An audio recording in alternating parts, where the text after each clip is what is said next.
صل على سيدنا ومولانا محمد وعلى سيدنا علي وسيدتنا فاطمة وسيدتنا زينب وسيدنا حسن وسيدنا حسين وعلى آله وصحبه وبارك وسلم الحمدللہ رب العالمین والصلاة والسلام علی سید الانبیاء والمرسلین اللہم صلی علی سیدنا و مولانا محمد وعلی آلہ واصحابہ وبارک وسلم وصلی علیہ۔ دنیا کے تمام دیکھنے والوں کو، تمام چاہنے والوں کو، تمام پیار کرنے والوں کو، اور جہاں جہاں تک اس وقت میری آواز کو سنا اور مجھے دیکھا جا رہا ہے، جنید اقبال کی جانب سے انتہائی محبت کے ساتھ السلام علیکم۔ ایک بار پھر ناظرین، آپ کو پر نور صبح نور کے ساتھ میں دل کی گہرائیوں سے خوش آمدید کہتا ہوں۔ آئیے بلا توقف چلیں گے حضرت ابو انیس محمد برکت علی علیہ رحمہ کی تعلیف اسماء النبی الکریم صلی اللہ علیہ وآلہ وسلم سے رسول اللہ صلی اللہ علیہ وآلہ وسلم کا ایک اسم مبارک پڑھنے اور سننے کی سعادت حاصل کرتے ہیں۔ سیدنا المعلم صلی اللہ علیہ وآلہ وسلم، ہمارے سردار، تعلیم دینے والے، درود و سلام بھیجے اللہ آپ صلی اللہ علیہ وآلہ وسلم پر، آپ صلی اللہ علیہ وآلہ وسلم کے آل پاک پر اور صحابہ کرام رضوان اللہ تعالیٰ علیہم اجمعین پر۔ ارشاد باری تعالیٰ ہے کہ اللہ تعالیٰ سے اس کے بندوں میں سے وہی ڈرتے ہیں جو علم والے ہیں۔ سیدنا ابو دردہ رضی اللہ تعالیٰ عنہ سے ایک رسول اللہ صلی اللہ علیہ وآلہ وسلم نے فرمایا کہ عالم کی فضیلت عابد پر ایسی ہے جیسے 14ویں رات کے چاند کی تمام ستاروں پر۔ ناظرین کرام، ہمارے ساتھ آپ نے ضرور جڑے رہنا ہے کیونکہ آج انتہائی ممتاز بارگاہ میں آپ کو لیے چلنا ہے، یعنی امام ظفر بن حذیل رحمۃ اللہ علیہ کی بارگاہ میں انشاءاللہ مل کے چلیں گے۔ ایک بات ذہن میں رکھیے ناظرین کہ تاریخ اسلام کا دامن اس اعتبار سے بہت وسیع ہے کہ جہاں ایسی جلیل القدر علمی شخصیات اور ایسے گوہر نایاب موجود ہیں جن کی روشنی اور جن کی تابناکی سے آج بھی علمی جہاں مکمل طور پر منور نظر آتا ہے۔ آج بھی تشنگان علم ان ہستیوں سے خیرات پاتے ہیں، اور آج بھی ان ہستیوں کا علمی کام اور علمی مقام علم کی دنیا کے مسافروں کے لیے مشعل راہ کی طرح ہے۔ یہ وہ ہستیاں ہیں ناظرین جنہیں اللہ تبارک و تعالیٰ نے چنا ہی اپنے دین کے کاموں کے لیے، اور جنہوں نے اپنی زندگیوں کو صرف اسی کام میں ہی مکمل کر دیا۔ لہذا آج ایک ایسی عظیم المرتبہ ہستی کی بارگاہ میں ہدیہ عقیدت پیش کریں گے جو فقہ حنفی کے بانی امام اعظم امام ابو حنیفہ رحمۃ اللہ علیہ کے جلیل القدر شاگرد ہیں۔ انتہائی انفارمیٹو پروگرام ہوگا ناظرین، ہمارے ساتھ آپ نے جڑے رہنا ہے۔ دوسری صدی ہجری کے منفرد علمی شاہکار بھی ہیں جن کا خانوادہ بصرے کے ممتاز عربی خانوادوں میں سے ایک تھا، جو امام اعظم امام ابو حنیفہ رحمۃ اللہ علیہ کے تیسرے شاگرد ہیں، یعنی جو شرف کے اعتبار سے بھی بلند مقام رکھتے ہیں اور جو اپنے علم و فضل میں اور ملکہ اجتہاد میں امام ابو یوسف رحمۃ اللہ علیہ اور امام محمد رحمۃ اللہ علیہ سے کم نہ تھے، جو امام صاحب رحمۃ اللہ علیہ کے تلامذہ میں قیاس کرنے میں سب سے زیادہ تیز تھے، جنہیں دنیا انتہائی ادب کے ساتھ امام ظفر بن حذیل رحمۃ اللہ علیہ کے نام سے یاد کرتی ہے۔ ناظرین کرام، امام ظفر رحمۃ اللہ علیہ جس دور میں تھے وہ دور ایکچولی تدوین حدیث کا دور کہلاتا ہے، اور محدثین کرام رسول اللہ صلی اللہ علیہ وآلہ وسلم کی احادیث جمع و تدوین میں مصروف تھے۔ امام ظفر رحمۃ اللہ علیہ نے بھی ناظرین رواج عام کے مطابق علم حدیث کی تحصیل کی طرف توجہ کی، اور حافظ ذہبی رحمۃ اللہ علیہ کے الفاظ میں ان میں اتقان و پختگی حاصل کر لی۔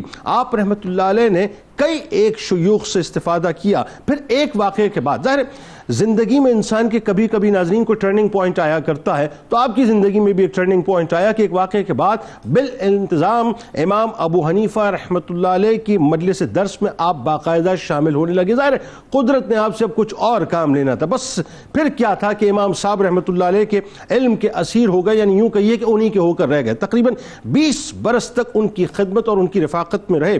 امام ظفر رحمۃ اللہ علیہ کا ناظرین امام اعظم رحمۃ اللہ علیہ کے سامنے ایک خاص مقام اور مرتبہ تھا، جو اس حیثیت سے بھی امام صاحب رحمۃ اللہ علیہ کے تلامذہ میں ممتاز مقام رکھتے تھے کہ ان کو امام صاحب رحمۃ اللہ علیہ نے اپنی زندگی میں ہی درس و تدریس کی اجازت دے رکھی تھی، جبکہ امام ابو یوسف رحمۃ اللہ علیہ اور امام محمد رحمۃ اللہ علیہ کو ان کی زندگی میں اس کی اجازت نہ مل سکی تھی۔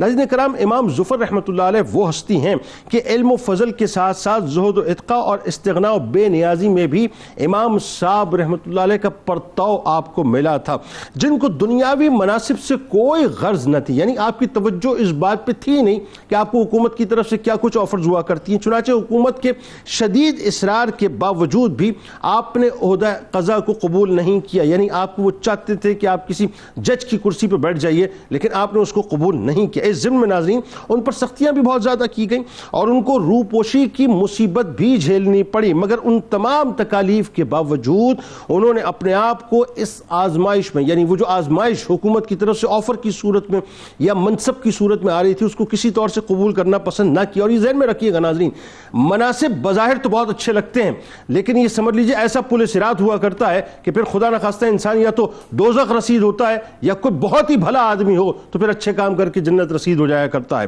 آپ رحمۃ اللہ علیہ ناظرین ایک یوں کہہ لیجئے کہ دور کی نظر رکھا کرتے تھے، صرف وہ بات کیا کرتے تھے جس کا دین سے کوئی تعلق ہے، دین کو کوئی اس کا فائدہ ہو، لا یعنی باتوں سے اپنے آپ کو بہت زیادہ دور رکھا کرتے تھے۔ حضرت ابراہیم بن سلیمان رحمۃ اللہ علیہ کہتے ہیں کہ جب ہم لوگ امام ظفر رحمۃ اللہ علیہ کی خدمت میں بیٹھتے تو کسی کی مجال نہ تھی کہ وہ دنیاوی باتوں کا تذکرہ تک کر سکتا، اگر کوئی شخص دنیاوی تذکرہ کرتا یا چھیڑ دیتا تو وہ مجلس سے اٹھ جایا کرتے تھے، یعنی کسی قسم کی فضول بات کو اب سننا بھی پسند نہیں کرتے تھے۔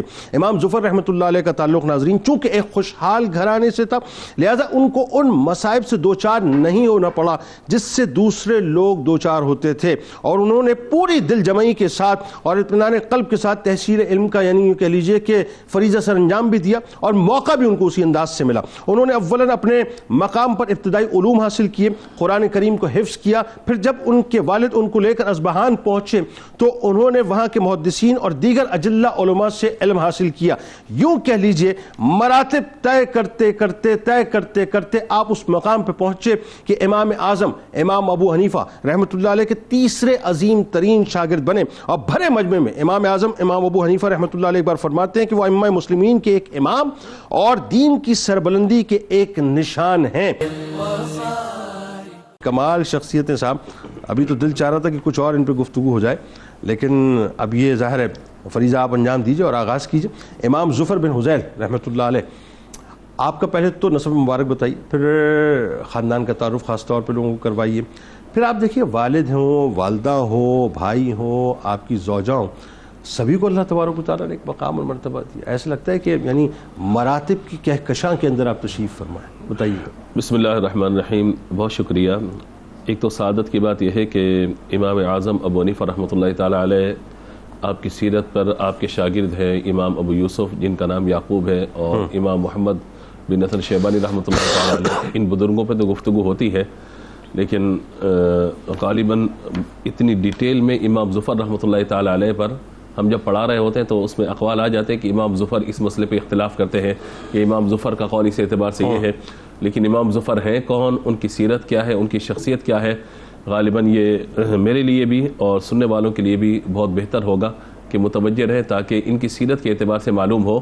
ابھی پروگرام شروع ہونے سے قبل علامہ اکرام صاحب فرما رہے تھے کہ امام اعظم حنیفہ رحمۃ اللہ تعالیٰ کے شاگردوں میں آپ مظلوم شاگرد ہیں کہ ان کی سیرت پہ لکھا نہیں گیا اور بولا نہیں گیا، اور یہ فرسٹ ٹائم کسی نجی چینل کے اوپر پروگرام ہو رہا ہے امام ظفر، فرسٹ ٹائم ہو رہا ہے، اور جس تیاری کے ساتھ پروگرام ہو رہا ہے وہ تیاری بھی الحمدللہ ہمیں نظر آ رہی ہے۔ اللہ تعالیٰ حضرت کے علم کی برکتوں سے ہم سب کو مالا مال فرمائے، آمین۔ دیکھیے امام ظفر رحمۃ اللہ تعالیٰ علیہ کی شان اور فضیلت کے اعتبار سے یہ بات بہت اہم ہے کہ جب آپ کا نسب مبارک کا سلسلہ بیان کریں وہ اپنے مقام پر، لیکن آپ اس سے اندازہ لگائی کہ امام اعظم ابو حنیفہ رحمۃ اللہ تعالیٰ علیہ کے جو دو بلند پایہ شاگرد ہیں جنہیں صاحبین کہا جاتا ہے، وہ امام ابو یوسف اور امام محمد رحمۃ اللہ تعالیٰ علیہما۔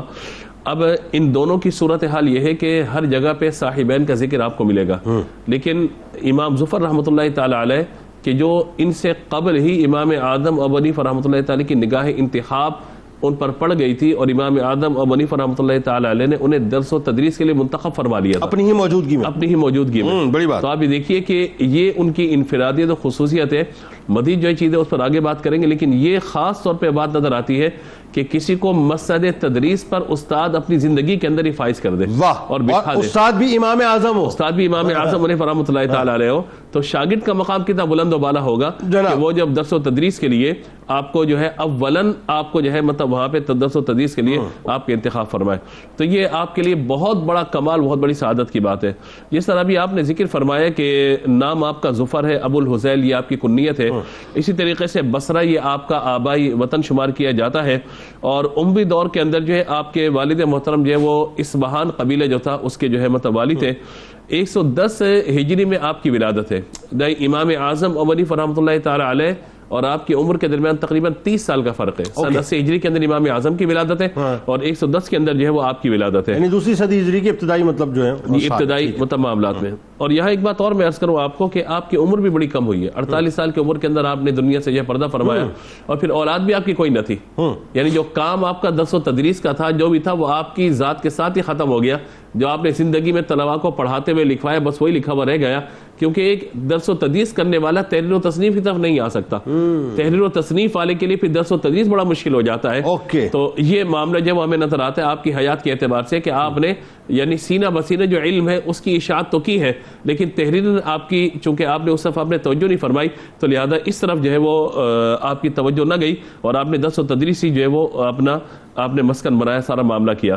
اسی طریقے سے آپ کی جو نسبت ہے وہ بصری بھی آپ کو کہا گیا, حنفی بھی آپ کو کہا گیا, تمیمی بھی کہا گیا, اور عنبری بھی آپ کو کہا گیا. اچھا, اسی طریقے سے امام اعظم ابو حنیفہ رحمۃ اللہ تعالی علیہ کے شاگرد خاص جو امام ظفر رحمۃ اللہ تعالی علیہ, آپ کے والد محترم کا میں نے ذکر کیا کہ یہ وہاں کے اصبہان کے گورنر تھے. یزید بن عبد الملک نے آپ کو جو وہاں کا گورنر مقرر کیا تھا, اور آپ کے ایک بھائی ہیں صباح بن حذیل, یہ بنو تمیم کے صدقات کی وصولی کے لیے عامل مقرر کیے گئے تھے. اچھا, تو یوں اس اعتبار سے جس طرح بھی آپ نے ذکر کیا کہ اللہ تعالیٰ نے مالی وسعت سے بھی نوازا تھا, تو تعلیم و تعلم کے لیے ان کو کوئی پریشانی نہیں ہوئی. جس طرح امام محمد بن حسن شیبانی کا ہم ذکر دیکھتے ہیں کہ ان کو تعلیم و تعلم میں پریشانی ہوئی تھی, امام اعظم نے ان کی کفارت فرمائی. امام ابو یوسف کی آپ جو ہے امام اعظم کفارت فرماتے رہے. تو اس یہاں جو ہے وہ معاملہ نہیں نظر آتا, آپ جو ہے تعلیم و تعلم کے لیے بالکل آزاد تھے, اور آپ کو کسی بھی قسم کی کوئی پریشانی کا سامنا نہیں کرنا پڑا. غالباً یہی وجہ ہوگی کہ درس و تدریس میں بھی آپ آگے واپس اسی لیے ہو گئے کیونکہ مالی طور پہ کسی پریشانی کا آپ شکار نہ تھے. اسی طریقے سے آپ کی جو اہلیہ ہے یہ بصرہ کے ممتاز محدث ہے خالد بن حارث, ان کی جو ہے وہ بہن تھی, اور ان کی والدہ عجمی النسل تھی. تو یہ جو ہے بیان کیا جاتا ہے سارا معاملہ. تو اب یہ تمام چیزوں کو جب ہم دیکھتے ہیں, جمع کرتے ہیں, تو آپ کے بھائی بھی سمجھیے کہ ایک سلطنت کے امور کی ذمہ داری کے لیے مقرر ہیں, والد محترم بھی ایک جگہ پہ گورنر موجود ہیں, اور اسی طریقے سے آپ خود بھی محترمہ ہیں, اس طریقے سے آپ ہیں. تو یوں تمام خاندان جو ہے وہ امراء کے خاندان سے تعلق رکھتا ہے, اور اللہ تبارک و تعالی نے آپ کو سعادت عطا فرمائی کہ آپ نے علم حدیث بھی, علم فقہ بھی, اور پھر درس و تدریس کے ذریعے اللہ کے دین کی بہت بڑی خدمت فرمائی. اچھا, یہ بات تو طے ہو گئی ابتدا میں گفتگو میں علامہ صاحب کہ امام ظفر بن حذیل رحمۃ اللہ علیہ کی ابتدائی تعلیم و تربیت جو ہے اس میں اس کا مطلب یہ کہ مالی طور پہ تو کوئی پرابلم نہیں آئی, کیونکہ ظاہر ہے بیک گراؤنڈ آپ کو جو ہے آپ صاحب ثروت تھے. تو لیکن تعلیم و تربیت ہوئی کیسے, ذرا یہ بڑی امپورٹنٹ بات ہے, کیونکہ ایسے ہی رہے کہ جن کی چمک آج تک دنیا محسوس کر رہی ہے, اور ان کی علمی چمک رہتی دنیا تک جو ہے محسوس ہوتی رہے گی. تو بہت ضروری ہوتا ہے خاص طور پہ جو لوگ اس وقت تعلیم کے شعبے سے یا علم کی ظاہر شاہراہ پر چلنا چاہتے ہیں, اس سے وابستگی رکھتے ہیں, ان کو یہ معلوم ہونا چاہیے صاحب کہ ایکچولی ہمیں روٹ کیا اختیار کرنا ہے. تو ابتدائی تعلیم و تربیت کیسے ہوئی بتائیے. پھر علم حدیث میں خاص طور پہ جو آپ کا شغف ہوا, تو آپ رحمۃ اللہ علیہ کو جو اساتذہ میسر آئے ذرا ان کے بارے میں بتائیے. جی, بسم اللہ الرحمن الرحیم. حضرت امام ظفر بن حذیل تمیمی رحمۃ اللہ تعالی علیہ, حضرت سیدنا نعمان بن ثابت امام الاعظم ابو حنیفہ رضی اللہ تعالی عنہ کی جلیل القدر شاگردوں میں شمار کیے جاتے ہیں. جیسا کہ ابتدائی تعلیم کے حوالے سے بات ہوئی ہے, آپ کا تعلق چونکہ امراء کے گھر سے ہے, ایک کھاتے پیتے گھرانے سے تعلق رکھتے ہیں, اور آپ کے گھر کے ہی افراد مختلف منصبوں پر فائز ہیں, تو عمومی طور پر یہی ہوتا ہے کہ ایسے گھروں کے جو چشم و چراغ ہوتے ہیں وہ عام طور پہ اسی میں ہی مشغول اور مصروف ہو جاتے ہیں, دین کی جانب یا تعلیم کی جانب متوجہ نہیں ہوتے. یا دوسرے لفظوں میں یہ کہیے کہ جہاں ٹھیک ٹھاک پیسہ موجود ہو وہاں پر کسی اور ٹریک پہ جو نکل جایا کرتی ہیں اولادیں. ہاں, میں یہ سمجھتا ہوں کہ اس معاملے میں حضرت امام ظفر کے جو والد بزرگوار ہیں ان کا ایک بڑا کردار ہے کہ آپ نے ایک منصب پر فائز ہونے کے باوجود, اور ان کے بڑے بھائی نے ایک منصب پر فائز ہونے کے باوجود انہیں اس بات کا احساس دلائے رکھا کہ اصل چیز علم ہی ہے.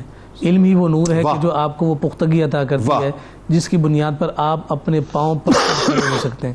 تو اس لیے جو ابتدائی جو زمانے کے اعتبار سے ضروری علوم تھے ان تمام کو آپ نے عبور کیا، اور بالخصوص آپ نے قرآن مجید فرقان حمید کو ابتدائی تعلیم کے طور پر مکمل حفظ فرما لیا. واہ تو یہ سلسلہ آپ کا تعلیم کا جاری تھا کہ جب آپ کے والد کی تقرری جو ہے وہ اصبہان میں ہوئی تو آپ اپنے والد کے ساتھ ہی وہاں تشریف لے گئے. ٹھیک. اچھا، جب حالات اور اس وقت کی جو کیفیات ہوتی ہیں اس کا اثر بھی مزاج پر اور طبیعت پر ایسا مرتب ہی، ہوتا ہے. بالکل ایسے. وہ جو دور چل رہا تھا وہ تدوین حدیث کا دور ہے، یعنی کمپائلیشن آف حدیث جو ہے وہ ایک سلسلہ قائم ہے، اور ہر دوسری جو درس گاہ ہے اس میں اسی کا ہی عمل جاری و ساری ہے. یعنی بالکل اس طرح کی بات ہے. سوری ٹو کٹ یو، مطلب جیسے مثال کے طور پہ آج جیسے ماڈرن ایجوکیشن کی ہم بات کرتے ہیں تو ہمارے یہاں جو ہے اپنا کمپیوٹر سائنسز کی طرف جو ہے بہت زیادہ توجہ اور رجحان لوگوں کا ہے. ایگزیکٹلی اسی انداز سے جو ہے اس زمانے کے علم حدیث کی طرف جو ہے توجہ. بالکل، یہ علم حدیث کی طرف سارے رغبت تھی، رجحان تھا، اور تدوین حدیث کا سلسلہ جاری و ساری تھا.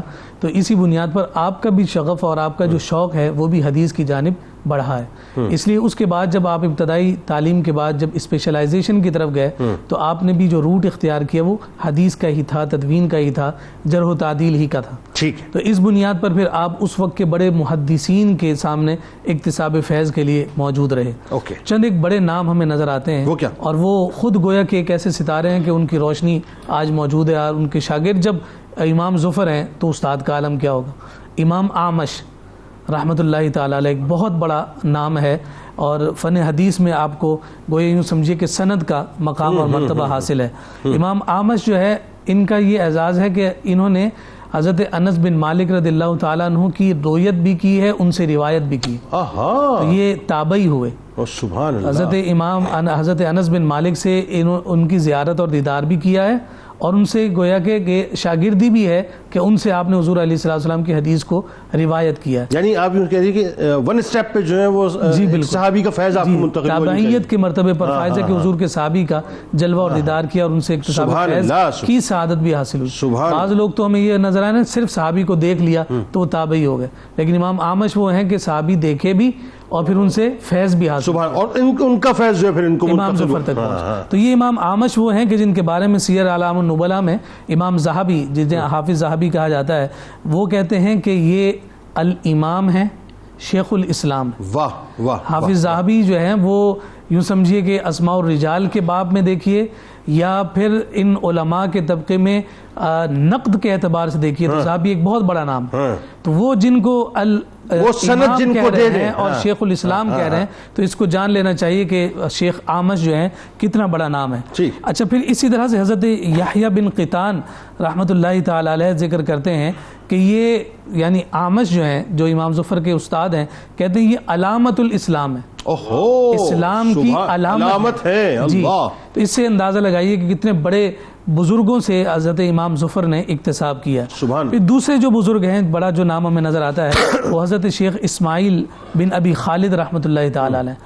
ان کو امام اعمش کے مقابلے میں ایک جو ہے اعزاز کچھ زیادہ حاصل ہے کہ وہاں انہوں نے صرف حضرت انس سے اکتساب کیا ہے، اور یہاں پر یہ بھی تابعی ہیں لیکن انہیں 5 صحابہ کی زیارت کا شرف حاصل ہے. سبحان اللہ. 5 صحابہ. جی، 5 صحابہ کا انہوں نے جلوہ و دیدار کیا اور ان سے اکتساب کا سلسلہ. اور امام ذہبی ان کے بارے میں بھی کہہ رہے ہیں کہ ان کی جو ثقافت ہے وہ ثقہ ہے، اور یہ ایسے شخص ہیں کہ ان پر کبھی تہمت نہیں لگی.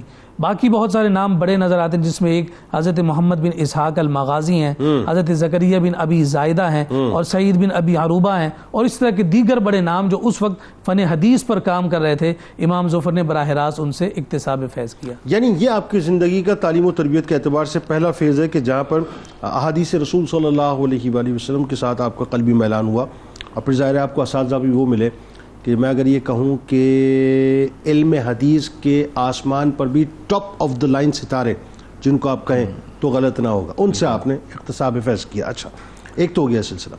اب ایک موقع اور آتا ہے جو مطلب میں اگر یہ کہوں کہ ان کی زندگی کے اندر ایک ٹرننگ پوائنٹ آیا، تو وہ جو ٹرننگ پوائنٹ ہے اس کی وجہ کیا بنی، ذرا یہ بتائیے کہ جس کی وجہ سے آپ امام اعظم امام ابو حنیفہ رحمۃ اللہ علیہ کے دامن فقہ سے باقاعدہ آپ وابستہ ہوئے. اور ظاہر یہ 2 مختلف جہتیں تھیں، 2 مختلف سمت تھیں. یہ ایک طرف علم حدیث کا کام ہے، ایک طرف فقہ کا کام ہے. اور وہی بات ہے کہ جب آپ اس کو کمپائل کرتے ہیں تو پھر تو بات ہی کچھ اور ہو جاتی ہے. تو وہ کیا وجہ ہوئی؟ ایک بات. دوسرا یہ کہ پھر امام صاحب کی جو مجالس تھی ان کے بارے میں بھی ذرا بتائیے کہ اس کی کشش، اس کا جو ایک میگنیٹزم تھا وہ کیا تھا کہ جس کی وجہ سے آپ کھینچے چلے گئے ان کی طرف. بسم اللہ الرحمن الرحیم والحمد للہ والصلاة والسلام علی رسول اللہ. خلیفہ امام اعظم ابو حنیفہ حضرت امام ظفر بن حذیل رضی اللہ تعالیٰ عنہ کی سیرت کے بارے میں کچھ ارشاد کرنے کی جسارت کروں گا. جیسا کہ ذکر ہوا کہ آپ نے ابتدائی جو زندگی کا سفر طے کیا وہ علم حدیث کی تقدم میں کیا، اس کے حصول کی تقدم میں کیا، لیکن وہ ایک ٹرننگ پوائنٹ بھی آیا کہ جب آپ علم الحدیث سے علم الفقہ کی طرف متوجہ ہوئے. اچھا، اس کو امام اعظم و حنیفہ کے فقہ سے متعلق ایک بہت بڑی پرسنالٹی، ایک بہت بڑی اتھارٹی امام ابو جعفر طحاوی رحمہ اللہ نے باقاعدہ طور پہ اس کو نیریٹ کیا ہے، اس واقعے کو نقل کیا ہے. تو وہ یہ فرماتے ہیں کہ امام ظفر ابتدائی طور پر اصحاب الحدیث میں سے تھے، لیکن جب ایک دفعہ ان کو کوئی مسئلہ درپیش ہوا تو وہ اس کے حل اس کا نہ مل سکا، تو اپنے اساتذہ کی طرف، اپنے شیوخ کی طرف رجوع کیا تو وہاں سے بھی جواب نہیں مل سکا. تو ان کو کسی نے بتایا کہ آپ امام اعظم و حنیفہ سے اس کا جواب طلب کریں. تو امام صاحب کی بارگاہ میں حاضر ہوتا ہے، امام صاحب سے سوال کرتے ہیں، امام صاحب اس کا جواب دے دیتے ہیں. اچھا، ان کو جو ہے وہ سیٹسفیکشن حاصل نہیں ہوتی، کہتے ہیں کتاب و سنت سے اس کا جواب دیں. امام صاحب جو ہے وہ بتا دیتے ہیں کہ فلاں حدیث سے یہ ماخوذ ہے، اور اس مسئلے پر عقلی دلائل بھی ساتھ دیتے ہیں، اور ساتھ میں یہ کہتے ہیں کہ ایک صورت تو یہ ہے، اگر یہ صورت ہو تو اس کے بارے میں تم کیا کہتے ہو. وہ فرماتے ہیں، عرض کرتے ہیں بارگاہ امام اعظم و حنیفہ میں کہ میں تو پہلے ہی مسئلے کے حوالے سے پریشان تھا، یہ تو اس سے بھی زیادہ جو ہے وہ دقیق مسئلہ ہے، پیچیدہ مسئلہ ہے. تو امام صاحب اس کا بھی جواب دیتے ہیں اور مختلف اور مسائل کی طرف ان کی رہنمائی کرتے ہیں. اچھا، امام ظفر رضی اللہ تعالیٰ عنہ کو جب یہ معاملات دیکھنے کو ملتے ہیں تو بڑے خوش اپنے اصحاب کی طرف رجوع کرتے ہیں، جاتے ہیں اور ان سے ڈسکس کرتے ہیں کہ یہ مسئلہ تھا، میں نے امام صاحب سے پاس گیا تو انہوں نے میری اس طرح رہنمائی کرائی، اور وہ حیران اور ششدر رہ گئے کہ اس مسئلے میں کیسے یہ جواب آ سکتا ہے. لیکن بہرحال امام صاحب کی وہ فقاہت تھی اور آپ کی وہ فطانت تھی کہ جس کی بنا پر امام ظفر رضی اللہ تعالیٰ عنہ آپ کی گرویدہ ہو گئے تھے.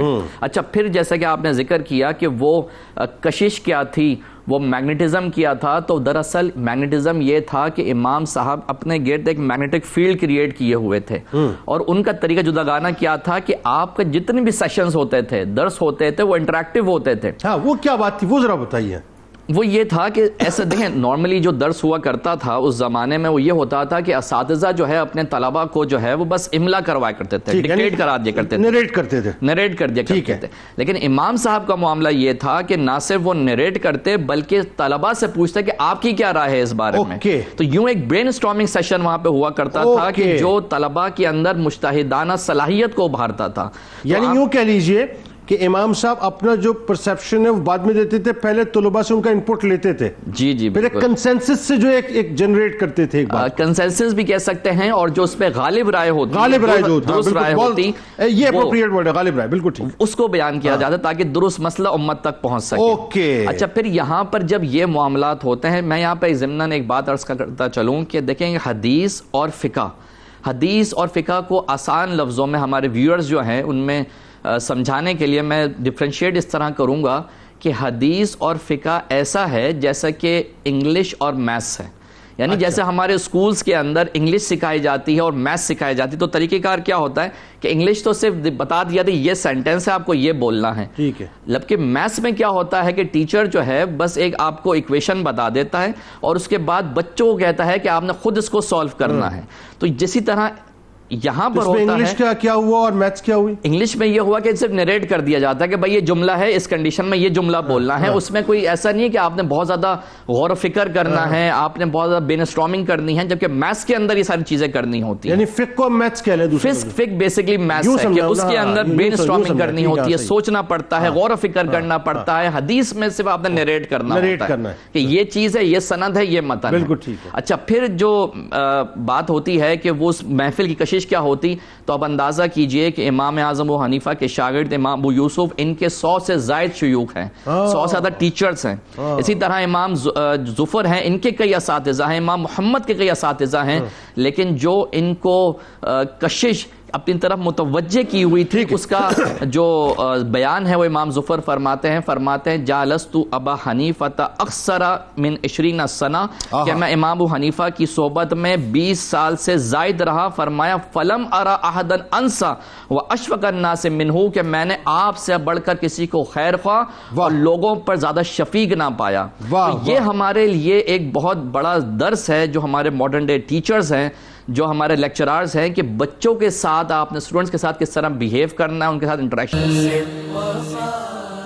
اچھا اب ذرا اس سلسلے کو یوں جوڑ دیجئے تاکہ سننے والے آپ کے ساتھ وہیں سے اسی ربط کے ساتھ جڑ جائیں کہ امام ظفر بن حذیل رحمۃ اللہ علیہ کو اللہ تبارک و تعالیٰ نے بڑی انفرادیت عطا فرمائی. وہ انفرادیت کیا تھی, ذرا اس پہ تھوڑا سا کلام فرمائے. دوسرا آپ کا جو مقام و مرتبہ ہے, اور ساتھ ساتھ اللہ تبارک و تعالیٰ نے جو آپ کو حسن اخلاق و عادات سے نوازا خاص طور پہ, اور زہد و تقوی کی جس منزل پہ آپ فائز تھے, وہ بڑے کمال ہے. بتائیے ذرا. بسم اللہ الرحمن الرحیم. دیکھیے امام ظفر رحمۃ اللہ تعالیٰ علیہ کی سیرت کے حوالے سے جو گفتگو ابھی تک ہوئی, یعنی ابتدائی خاندانی تعارف اور تعلیم و تعلم اور امام اعظم ابو حنیفہ رحمۃ اللہ تعالیٰ کی خدمت میں حاضر ہونا. اچھا, امام اعظم کی خدمت میں چونکہ ابھی قبلہ مفتی صاحب نے ذکر فرمایا کہ 20 سال آپ امام اعظم کی خدمت میں موجود رہے. اچھا, یہ 20 سال وہ ہے کہ جو براہ راست آپ آئے ہیں بعد میں, اس سے پہلے تحصیل علم کا سلسلہ کہیں اور ہے. امام اعظم کے پاس بعد میں آئے ہیں. پہلے احادیث آپ نے حاصل کی اور دیگر لوگوں تک رہے. جو اساتذہ کی تعداد 100 سے زیادہ آپ کے بیان کی جاتی ہے, یعنی امام یوسف ہو, امام محمد ہو یا دیگر, یعنی ایک جگہ پہ نہیں بلکہ مختلف اساتذہ سے علم حاصل کرتے کرتے یہاں تک پہنچے. جب یہاں پر پہنچے تو پھر استاد ایک امام اعظم ہی ہے. واہ, ایک طرف 100 اساتذہ اور محدثین, لیکن جب یہاں پر آگے تو صرف ایک ہی استاد ہے, اور وہ امام اعظم ابو حنیفہ رحمۃ اللہ تعالی علیہ. یعنی اب جتنا فیضان چاہیے وہ یہیں سے ملے گا. اب جو یوں سمجھیے کہ جو آپ کی شخصیت میں ایک نکھار آیا اور احادیث سے جو نچوڑ نکال کے فقہی مسئلہ امت تک پہنچانے کا معاملہ آپ کو امام اعظم کی بارگاہ میں نظر آیا, وہ آپ کو کہیں نظر نہیں آیا. اس لیے یہ جملے بہت قیمتی ہیں جو قبلہ مفتی صاحب نے ذکر فرمائے.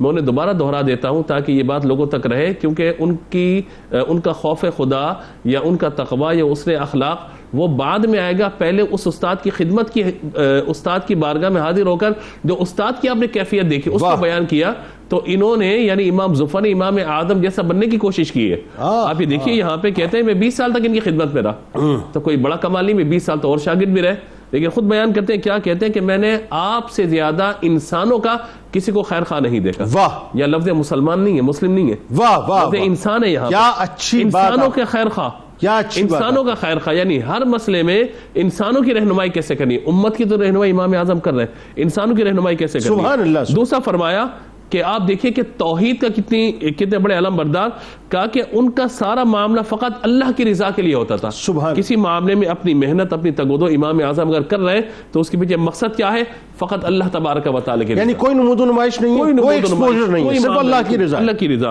اور دوسرا کہتے ہیں کہ تیسری بات وہ بیان کرتے ہیں, کہتے ہیں کہ پورا دن آپ لوگوں کے مسائل کے حل کے لیے ان کی تعلیم و تعلم کے لگے رہتے تھے امام اعظم. یہ تیسری خوبی آپ نے بیان کی امام اعظم کی. چوتھی بات کہتے ہیں کہ جب مجلس درس سے اٹھتے تھے تو آپ کا ایک کام ہوتا تھا, یا تو کسی جنازے میں جاتے, یا کسی مریض کی عیادت کے لیے جاتے, یا کسی سے ملاقات کر کے اس کے مسئلے کو حل کرنے کے لیے جاتے. یہ کیفیت بیان فرمائی.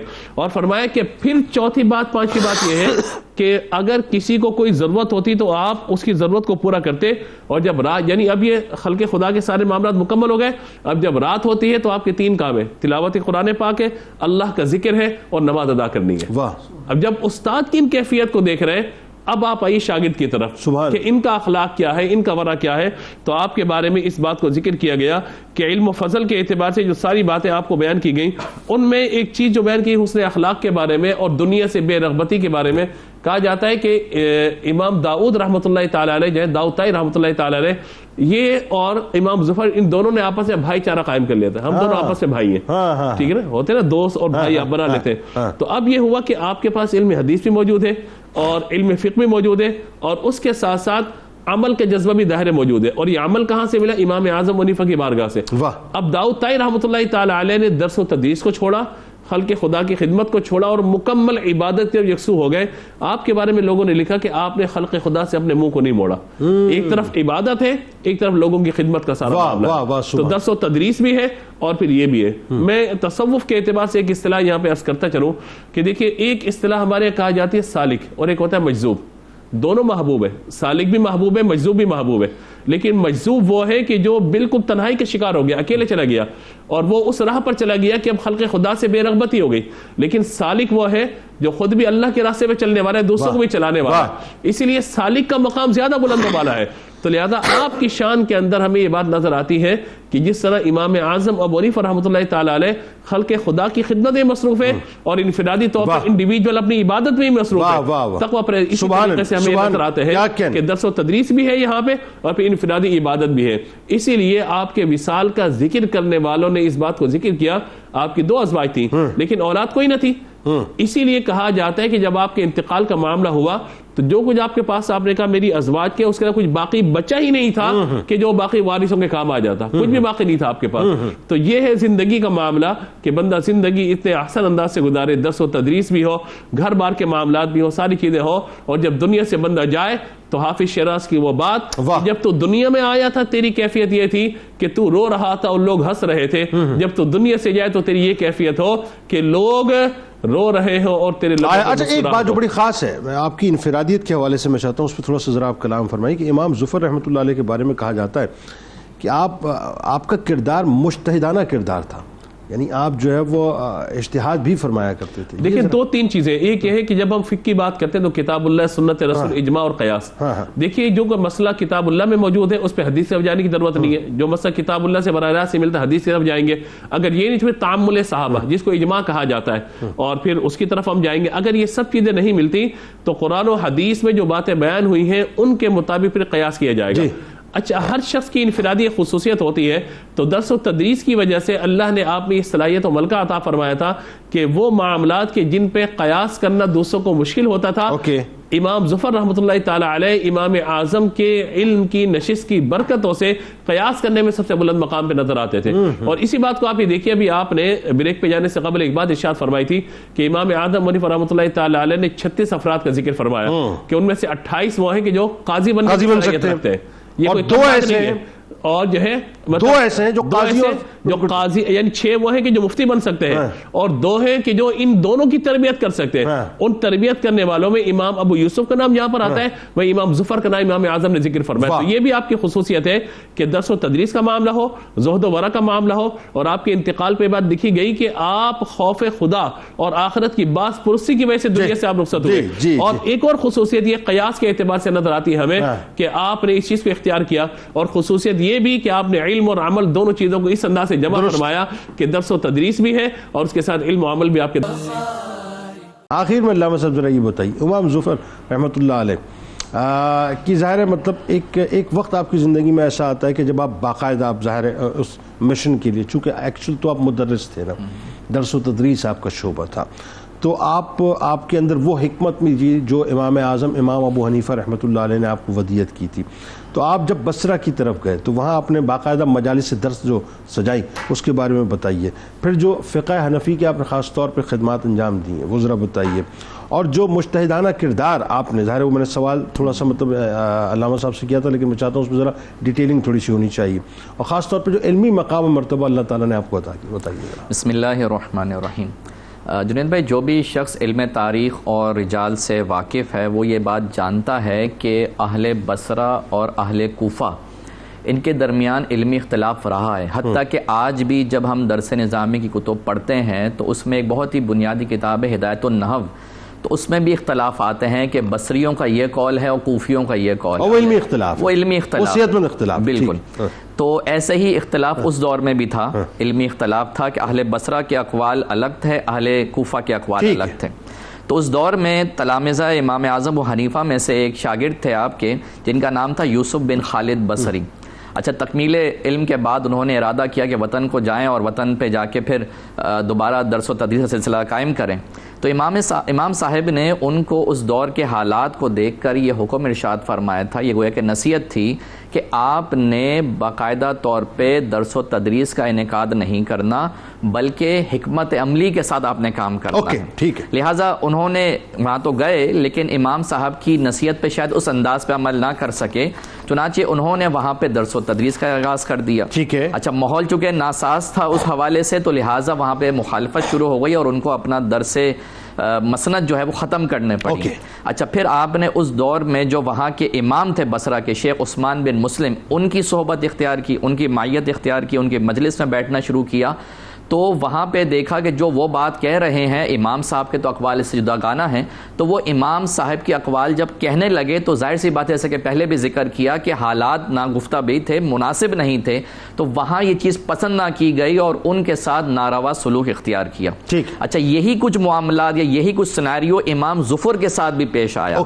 امام ظفر نے بھی جب اس وطن کا ارادہ کیا تو امام صاحب کی نصیحت آپ کے سامنے تھی کہ آپ نے جا کے وہاں پہ مسند درس قائم نہیں کرنا اور ماحول کو دیکھ کر آپ نے کام کرنا ہے. اچھا امام ظفر جو ہے نا ایک موقع شناس، ایک شارپ مائنڈڈ انڈیویجول تھے. انہوں نے دیکھا اور حکمت عملی کے ساتھ وہاں پہ کام کرنا شروع کیا. تو جب وہاں گئے تو باقاعدہ طور پہ اور اپنا انہوں نے درس کوئی شروع نہیں کیا، بلکہ وہاں پہ جو امام تھے عثمان بن مسلم، ان کی جو مجلس تھی اس کو انہوں نے اختیار کیا. اچھا مجلس جب اختیار کر اور وہ ڈومینیٹنگ مجلس تھی جی، وہاں کے وہ امام تھے امام البصرہ. بالکل ٹھیک ہے. اچھا وہاں جب انہوں نے مجلس میں شرکت کرنی شروع کی تو کچھ عرصے تو خاموشی سے سنتے رہے کہ یہ کیا کہتے ہیں، لیکن جب انہوں نے غور کیا تو ان کے اصول اور اس پر متفرع ہونے والے احکام میں تضاد تھا، کانٹرڈکشن تھا، تو جو کہ درست نہیں تھا. تو اس کانٹرڈکشن کو، اس تضاد کو انہوں نے پھر آیا کرنا شروع کیا، دیگر لوگوں سے ڈسکس کرنا شروع کیا اور دلائل کے ساتھ وہ اقوال بیان کیے جو امام اعظم ابو حنیفہ کے تھے.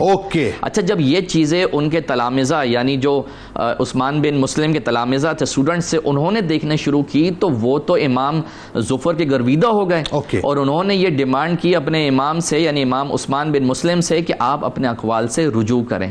اور یوں پھر امام ظفر کا جو حلقہ ارادت تھا، جو حلقہ درس تھا، وہ بڑھنا شروع ہوا، گریجولی بڑھتا چلا، بڑھنا شروع کیا، حتیٰ کہ اس قدر بڑھا کہ بہت سارے جو دیگر دروس ہو رہے تھے مقامات پر وہ ختم ہو گئے اور لوگ جوگ در جوگ آپ کے درس میں شریک ہونے لگے. اور یوں پھر جب لوگ شریک ہونے لگے تو آپ بتایا کرتے کہ امام صاحب کے یہ اقوال ہیں جو میں تمہیں بیان کر رہا ہوں. اور یوں آپ نے فقہ حنفی کی خدمت کی اور امام صاحب کے حوالے سے جو ایک نیگیٹو اوپینین لوگوں کے درمیان رائج تھا اس کو ختم کیا. بہت شکریہ آپ تینوں احباب کا، آپ تشریف لائے. دعا ہے کہ کل بروز محشر اللہ تبارک و تعالی امام ظفر رحمۃ اللہ علیہ کا، امام اعظم امام ابو حنیفہ رحمۃ اللہ علیہ کا صدقہ ذکر کرنے والوں کو بھی اور ذکر سننے والوں کو بھی عطا کر دے صاحب، تو کمال ہی ہو جائے. کتاب الشفا کی جانب چلتے ہیں. بھولے ہوئے قرآن کو یاد کریں. بہت سے لوگ قرآن جو ہے وہ یاد کرتے ہیں لیکن بھول جاتے ہیں. تو ایک عمل آپ کو بتلا دیتے ہیں کہ سورہ نمل کی آیت نمبر 6 روزانہ 1000 مرتبہ پڑھ کر اگر قرآن پاک یاد کیا جائے تو بھولا ہوا قرآن انشاءاللہ یاد ہو جائے گا. اول و آخر درود پاک لازمی پڑھ لیجئے. شیخ اکبر حضرت محی الدین ابن عربی رحمۃ اللہ علیہ کا قول مبارک ہے کہ علم ایک نور ہے جسے اللہ تبارک و تعالیٰ اپنے بندوں میں سے جس کے دل میں چاہتا ہے ڈال دیتا ہے.